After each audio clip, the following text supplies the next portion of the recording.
Hello, let's continue our Sudoku adventure with A Fog Clears by Randall. So this uses a new fog mechanic, so don't be surprised at that. I'm going to go over that carefully.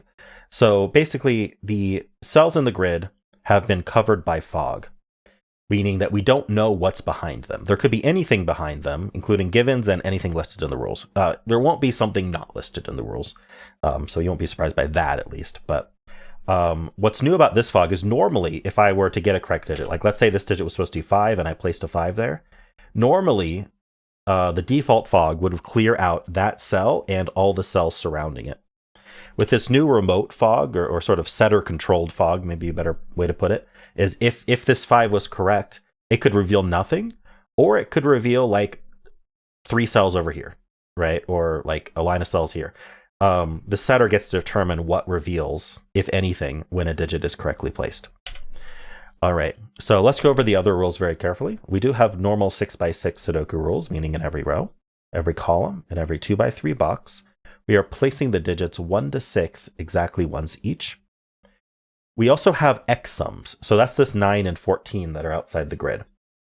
Whatever digit goes next to that clue, like let's say this was a 3, that is the X value, and that tells you how many cells starting from that clue are used in the X sum.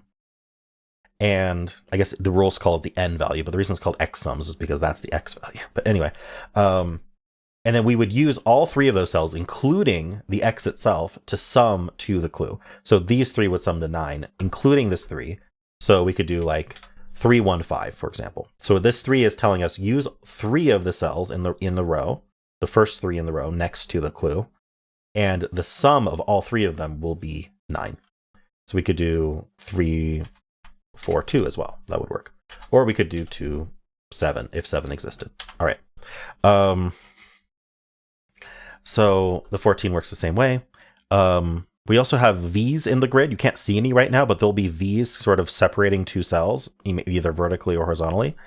That means that those cells sum to 5. So let's say there was a V revealed behind these 2. We could do 1, 4, and then that would sum to 5.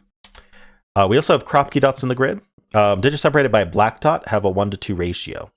So there might be black dots between cells, and those 2 cells will have a 1 to 2 ratio, meaning one's exactly double the other. So maybe we could have 2, 4, or 2, 1. The order doesn't matter.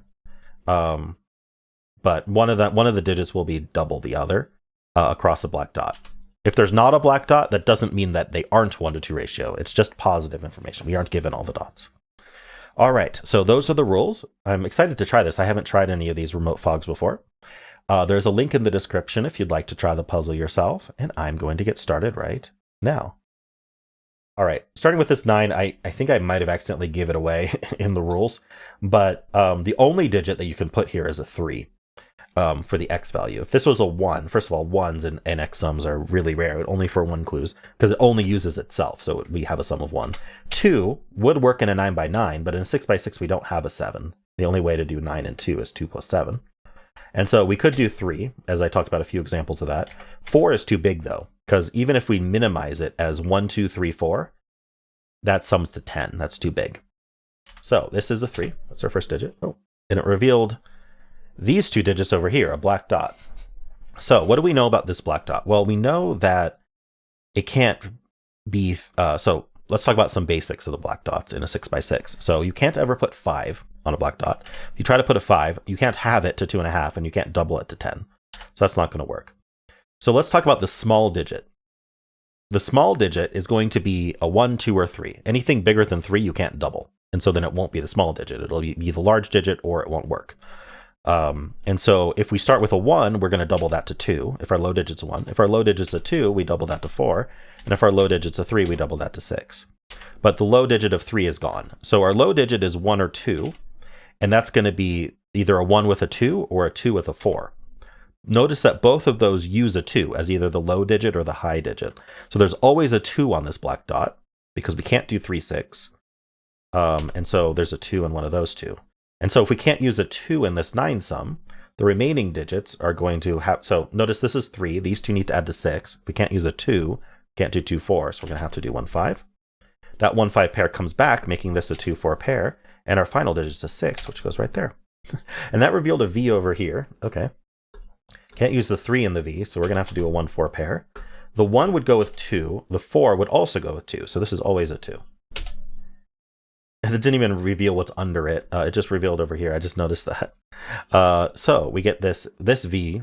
Okay, so notice how this V is 1-4. If we tried to make this V also 1-4, we'd end up with too many 1-4s in this row. Or another way to put it would be this 1-4 pair would clear both 1 and 4 from this. So V's that see each other like this, where even if it's just both of these cells see one of the cells of the other V, they cannot be the same sum. So this has to be 2-3. It can't be 1-4.